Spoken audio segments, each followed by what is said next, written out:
Thought I'm going to make a hasty retreat, and I bolted out the back of the theater, and I went to the men's room thinking that heat would blow over and maybe he wouldn't notice me. I was really concerned that he wouldn't be pleased with it. I really so didn't want to disappoint him. Mel Gibson just dropped the most explosive celebrity exposé of the decade, and the 5 names he's targeting will absolutely destroy everything you thought you knew about Hollywood. These are shocking allegations, supernatural encounters, and industry secrets that A-listers pray never see daylight. Each revelation gets more unbelievable than the last, and by the end, you'll question whether your favorite stars are who you think they are. Who are these actors? What did they do to be so bad? Join us as we reveal 5 Hollywood stars Mel Gibson can't absolutely stand. Number 5. Winona Ryder.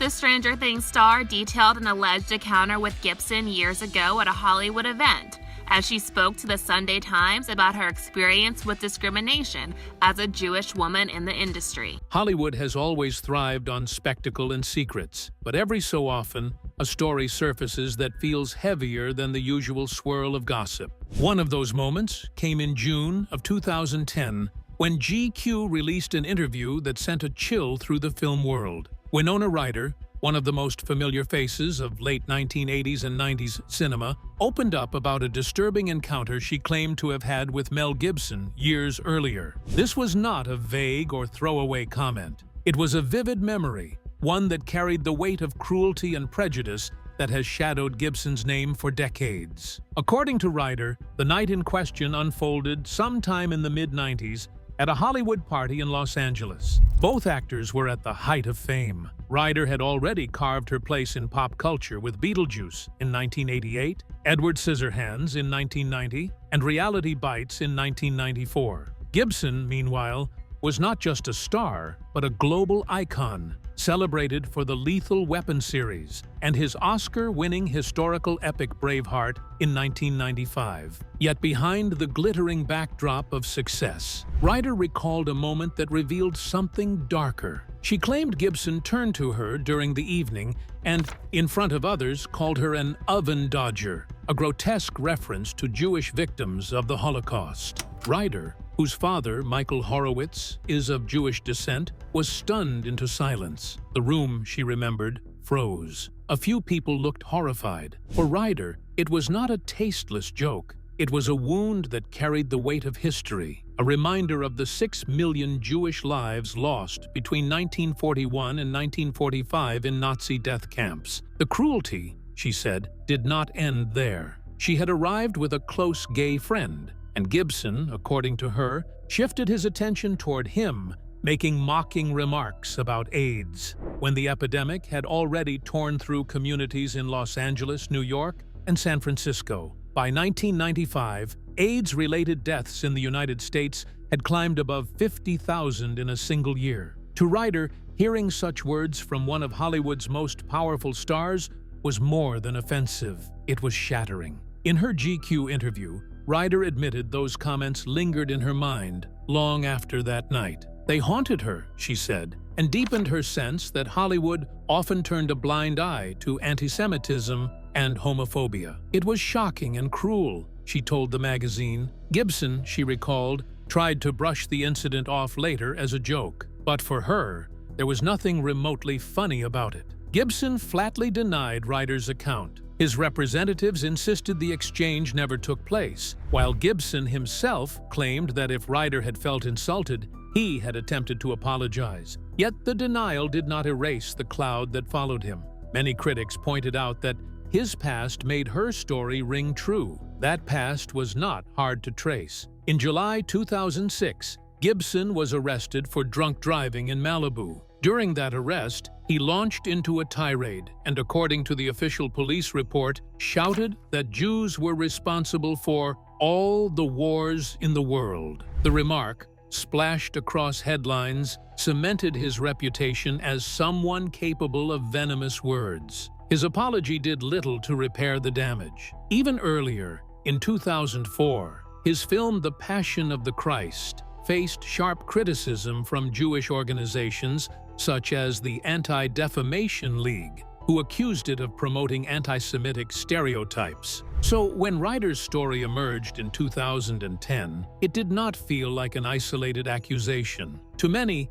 it looked like another piece in a troubling pattern. The backlash was immediate. Talk shows, newspapers, and internet forums dissected every angle of her claim. Some questioned why she had stayed silent for so long. Others asked whether Gibson was being unfairly vilified. Yet what gave her story weight was Ryder herself. She was not known for stirring scandal. In fact, after her highly publicized shoplifting arrest in 2001 in Beverly Hills, she had become deeply private, avoiding Hollywood's glare for years. That retreat, she later admitted, made her cautious about speaking out. Her decision to tell the story then carried unusual force. It was not just an insult, it was an echo of something larger. Ryder had been raised in a household deeply aware of Jewish identity and history. Her father, Michael Horowitz, was a counterculture writer and archivist who instilled in her a sense of justice and responsibility. That night's slur, she later explained, felt like an attack on her family's memory and her very identity. It wasn't just a bad joke, she said years later. It cut into who I am. Decades later, the dispute has never been settled. Ryder still stands by her memory, while Gibson still rejects it. What remains is not only a feud between two famous names, but also a reminder of how words spoken in a moment can ripple for years, carrying pain that no apology can erase. Just like the next actor, he takes us into something far stranger. Number 4. Christopher Walken. No, he came to see me on a rooftop in New York. I said, hey, can I talk to you? And he said, sure. And he floated in, and he moved sideways, and he just sat down in a chair next to me. And it kind of frightened me. Hollywood has always been a place where rumor and reality blur. But every once in a while, a story emerges that feels too strange to dismiss. One such tale ties together Mel Gibson and Christopher Walken, two men known for very different reasons. Gibson was once the ultimate leading man, a powerhouse in both box office draw and creative ambition. Walken, on the other hand, was the enigma of his generation, a performer whose very presence seemed to unsettle audiences. What supposedly unfolded when the two met in New York during the early 1990s has lived on as one of Hollywood's strangest whispers, a tale that mixes the bizarre with the uncanny. 1992, Gibson was 36 years old and at the top of his career. Lethal Weapon 3 had just exploded at theaters, earning more than $320 million worldwide. Studios were desperate to attach his name to new projects, while he was already planting seeds for the historical epic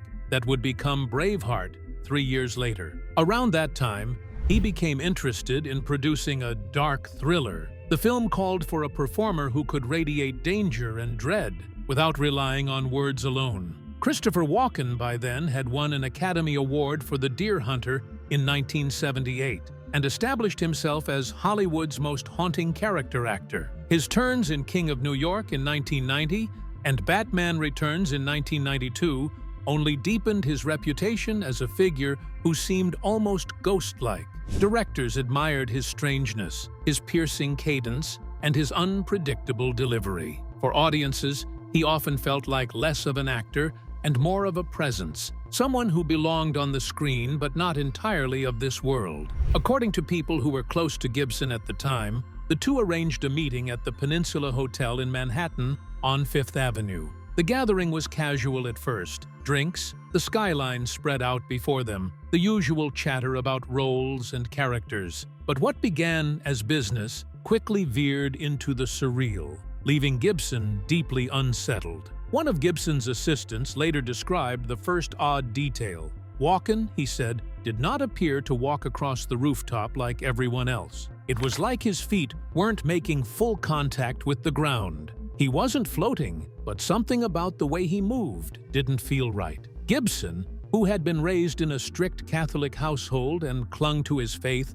felt a cold shiver run through him almost instantly. Then came the conversation. Instead of focusing on contracts or film roles, Walken supposedly launched into an eerie monologue about historical torture devices. He described, in graphic detail, contraptions used during the Spanish Inquisition and medieval Europe: the Iron Maiden, the rack, and the wheel. Those present said he did not deliver it like a lecture. It sounded almost gleeful, as though he relished the cruelty he was describing. Gibson glanced at his assistant, who later admitted he wanted to leave but found himself frozen by the strangeness of the moment. As Walken continued, Gibson's attention was drawn to a neon sign on a building across the street. The sign, advertising a nightclub, suddenly began flickering. Gibson later claimed that the light formed the number 666, the infamous symbol from the Book of Revelation. At that exact moment, Walken was describing a punishment involving fire and prolonged suffering. The timing rattled Gibson so completely that he struggled to focus on anything else. Mel believed he was looking at pure evil. One of his longtime friends later recalled, "He told me it wasn't just creepy, it felt spiritual, like something was speaking through Walken." For a man whose religious faith shaped nearly every major decision in his life, the rooftop meeting felt like an omen. The gathering ended quickly. Gibson excused himself, cut the conversation short, and left the hotel visibly shaken. That night in his suite, he told his assistant that Walken would never be cast in his film. "We just met the Antichrist," he said. Though phrased as a joke, those who heard him remembered little humor in his voice. This was not the first time Gibson interpreted events through a spiritual lens. Friends and colleagues have often spoken of his habit of reading coincidences as divine signs. Yet this story persisted because of Walken himself. Long before and long after, his reputation as Hollywood's most spectral presence only fed the legend. His strange cadence, his piercing stare, and his reclusive personal life gave the tale the aura of something that might just be true. By the time Braveheart premiered in 1995, winning Gibson 2 Academy Awards, Walken was continuing to build his career as the industry's most unpredictable figure. The two never worked together, and Walken has never addressed the rumor. Friends who know him well dismiss the story as exaggeration, describing him as eccentric, but ultimately harmless. Still, his silence on the matter has only fanned the flames. What remains clear is the impression the meeting left on Gibson. He never again considered Walken for a role. And in later years, when he mentioned that night to close friends, he always returned to the same unsettling line: "I saw something I was not meant to see." If Mel Gibson's strange rooftop encounter with Christopher Walken left him rattled, his criticism of Pedro Pascal is born out of something far more down to earth. Number 3. Pedro Pascal. Actor Mel Gibson calling out, of course, Pedro Pascal, and of course how he snapped at MAGA, how he snapped at Trump supporters and blamed them for as to why. From Gibson's perspective, Pedro Pascal embodies everything wrong with Hollywood's growing fixation on politics over performance. Pedro Pascal was born on April 2, 1975 in Santiago, Chile. Over the past decade, he has become one of the most recognizable faces of the streaming era. His first breakthrough came in 2014, when he played Oberyn Martell on HBO's Game of Thrones. Though his role lasted only 7 episodes, his magnetic energy turned him into a fan favorite almost overnight. By 2019, Pascal had landed the lead role in Disney's The Mandalorian, the flagship series that launched Disney Plus, and quickly became one of the most watched shows in the world. Then, in January of 2023, HBO cast him as Joel Miller in The Last of Us, the adaptation of a beloved video game that drew 4.7 million viewers on its premiere night, the network's second biggest debut in more than a decade. On the surface, Pascal looks like the modern definition of success. He is adored by fans, constantly trending online, and offered role after role. Yet Gibson is unmoved. His critique is scathing. He's playing the same guy again and again. Helmet on, helmet off, it doesn't matter. It's one note.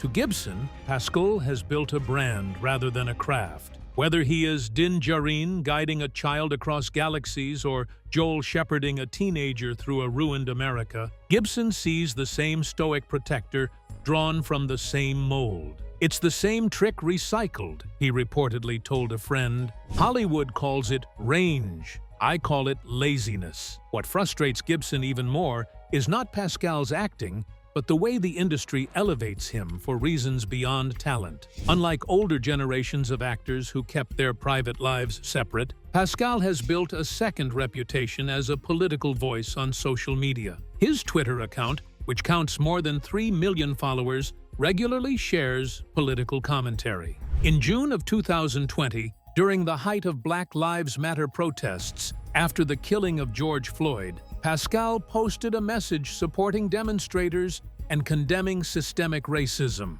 The following year, he drew controversy when he compared migrant children held in detention centers at the United States-Mexico border to Jewish children in Nazi concentration camps. The post sparked both applause and outrage, but either way, it kept his name in headlines. For Gibson, this is where the problem lies. He argues that Pascal's alignment with Hollywood's overwhelmingly liberal politics, not his actual performances, is what keeps him landing billion-dollar franchises. "It's not about whether he can act," Gibson has complained in private. "It's about whether he says the right things." That argument ties into a wider debate within the industry. Hollywood has always leaned political, but the rise of social media has accelerated the trend. A single tweet can elevate an actor's brand faster than years of difficult work.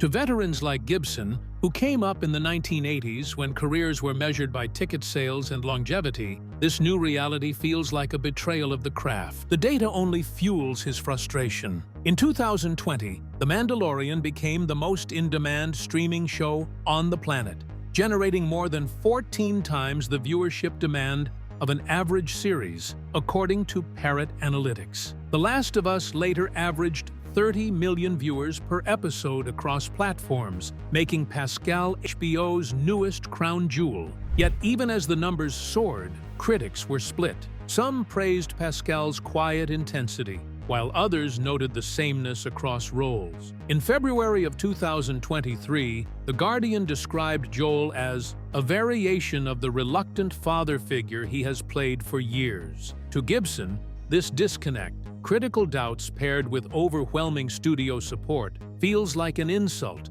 to the actors who devote themselves to transformation.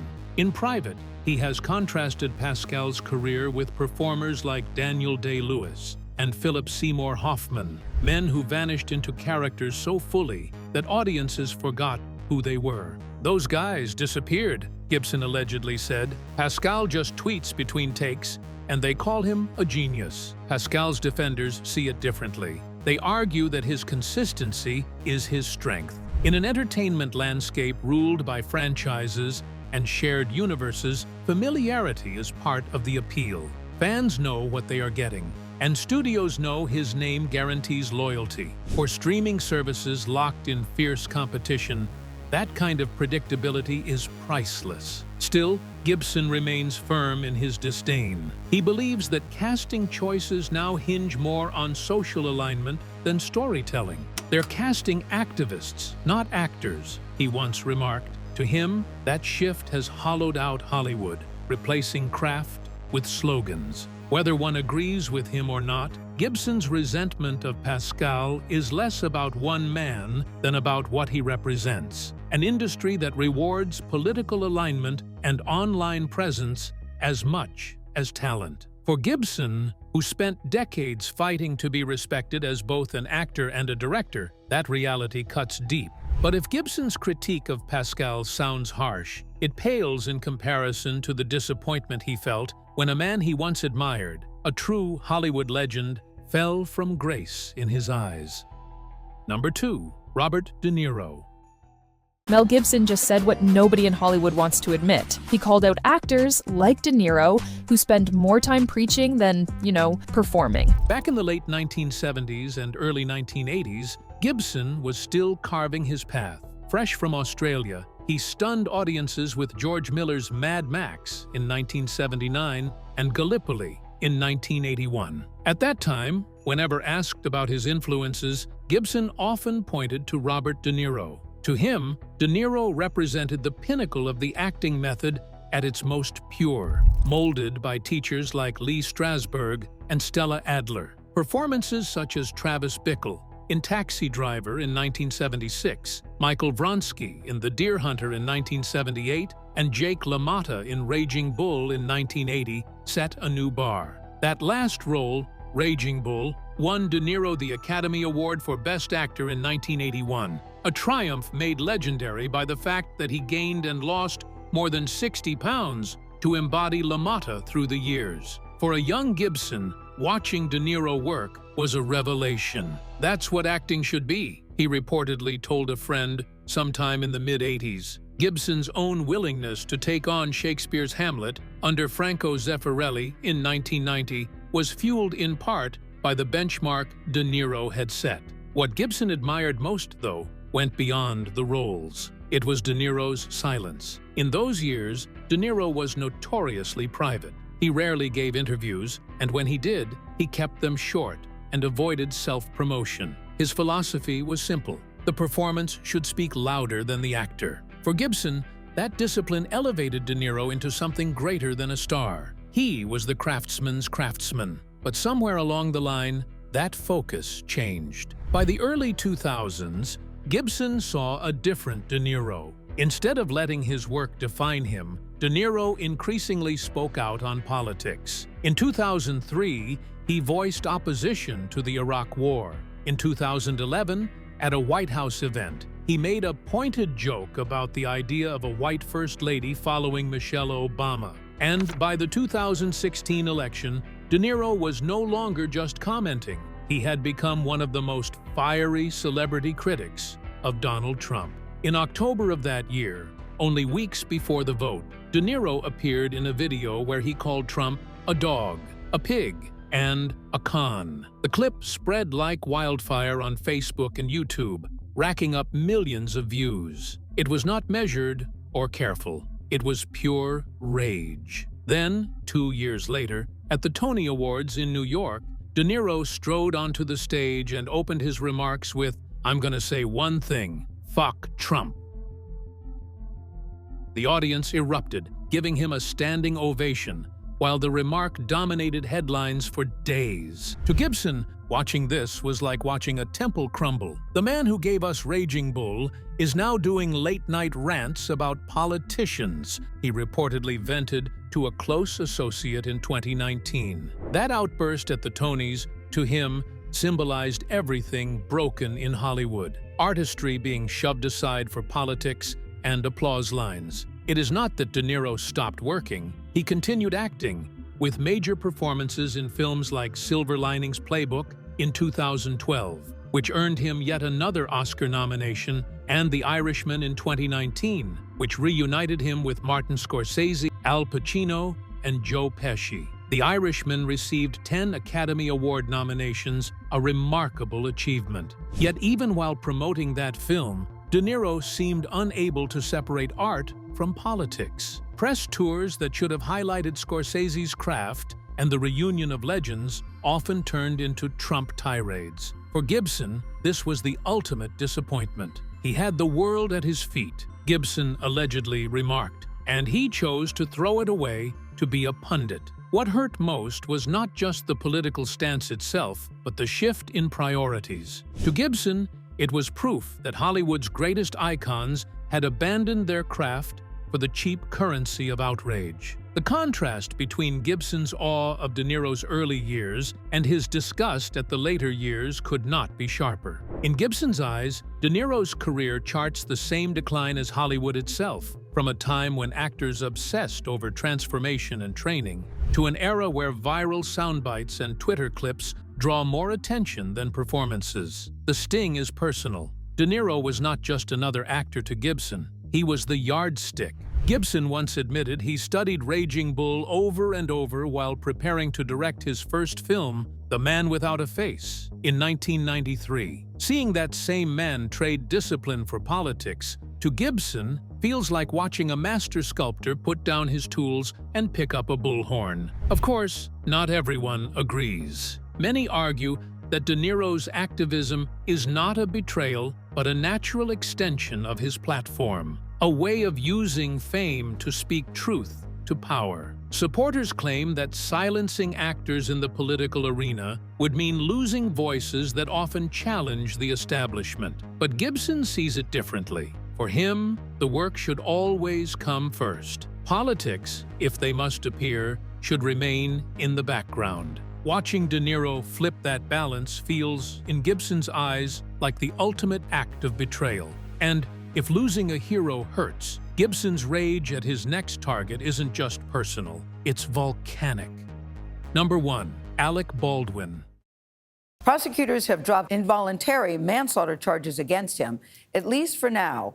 He was holding the gun when it went off, killing cinematographer Helena Hutchins. Robert De Niro's shift from acting legend to political spokesman left Mel Gibson disillusioned. Alec Baldwin's handling of the Rust tragedy hardened that disappointment into something closer to rage. For Gibson, what unfolded on October 21st, 2021, in the dusty outskirts of Santa Fe, New Mexico, revealed not just Baldwin's failings, but also the depth of Hollywood's double standards. That afternoon, inside the wooden church set at Bonanza Creek Ranch, a rehearsal spiraled into catastrophe. Baldwin, serving as both lead actor and producer, held a Colt .45 revolver while practicing a cross-draw. The gun fired. Cinematographer Helena Hutchins, aged 42, was mortally wounded, while director Joel Souza was struck as well. Within hours, the story raced across the globe. Hollywood's initial response was shock. But to Gibson, what came after was worse than the tragedy itself. It was proof that accountability in Hollywood is selective, that the powerful are shielded while others are discarded. The comparison to his own life was impossible for Gibson to ignore. When his personal scandals broke in 2006 and again in 2010, Hollywood reacted with merciless speed. Studios cut him loose. Projects vanished. Almost overnight, one of the most celebrated filmmakers of his era was pushed to the margins. There was no grace, no second chance, he reportedly told close friends. They wanted me erased. By contrast, Baldwin, whose involvement in a shooting left someone dead, was cocooned by lawyers, publicists, and sympathetic headlines. Within days, Baldwin stood on a roadside in Vermont, giving a shaky, emotional interview where he insisted Hutchins was his friend and denied any responsibility. 2 months later, in December of 2021, he sat across from George Stephanopoulos in a primetime ABC special watched by more than 13 million people. There, Baldwin made his now infamous claim, "I didn't pull the trigger." To many, the statement defied common sense. To Gibson, the interview was little more than theater. "That wasn't an interview," he scoffed. "That was damage control." The legal aftermath only deepened his resentment. In January 2023, prosecutors in Santa Fe announced involuntary manslaughter charges against Baldwin. But just 3 months later, those charges were dropped after Baldwin's legal team challenged the findings on the revolver. By October of that year, prosecutors signaled they might refile charges, leaving the case tangled in motions and delays. To Gibson, it was all too clear. The strategy was to stall, to deflect, and to bury accountability under mountains of paperwork and high-priced defense. "Think about it," Gibson reportedly told a confidant. "They'll pour millions into saving him. How many ordinary people in New Mexico or anywhere else would get that? None. They'd be locked up already." The hypocrisy, in Gibson's view, went far beyond the courtroom. Baldwin's career kept moving. His podcast, Here's the Thing, continued. His Saturday Night Live impression stayed fresh in the public's memory. Major outlets framed him as a victim of circumstance. The contrast, Gibson argued, was glaring. Baldwin remained in the fold, while he himself had been tossed aside for words, not actions. The difference, Gibson believed, came down to politics. Baldwin had cemented himself as a darling of the cultural mainstream by savaging Donald Trump, famously lampooning him on SNL and hurling insults in interviews. That loyalty bought him protection. Meanwhile, the woman at the center of it all risked being reduced to a footnote. Helena Hutchins, a gifted Ukrainian-born cinematographer, left behind a husband, Matthew, and a young son, Andros. In October 2022, Baldwin reached a confidential settlement with the Hutchins family, a deal that allowed Rust to resume production in Montana, with Matthew Hutchins named as an executive producer. For Gibson, this was the most grotesque twist of all. "Only in Hollywood," he muttered bitterly, "could a woman's death become a budget line item." What unsettled him most was the pattern. In Hollywood, when someone without protection stumbles, the system devours them whole. But when the offender is well-connected and politically aligned with the industry's dominant current, the rules bend. Baldwin, Gibson believed, was not surviving because he was innocent. He was surviving because he was useful. "This isn't about whether Alec Baldwin wanted this to happen," Gibson explained. "It's about what happened after. And what happened after shows you exactly how this town works. It isn't about justice, it's about protecting the club." The Rust shooting, to Gibson, was not just another scandal. It was proof that Hollywood's values had hollowed out completely. The same establishment that blacklisted him for words now bent over backwards to shield a man whose actions had ended a life. The hypocrisy was so stark, it stripped away whatever illusions Gibson still carried about the fairness of the business. If De Niro's political turn marked a personal heartbreak, Baldwin's saga represented something darker, a case study in corruption. And yet, in Gibson's mind, Baldwin was not the final straw. His sharpest words, his deepest anger, were still reserved for two figures whose reach stretched beyond a single film set, beyond even Hollywood itself. Thanks for watching. If you enjoyed this video, please hit the like button, leave nice comments, and don't forget to subscribe for more interesting content. Check out another interesting video by clicking on the video appearing on your screen right now.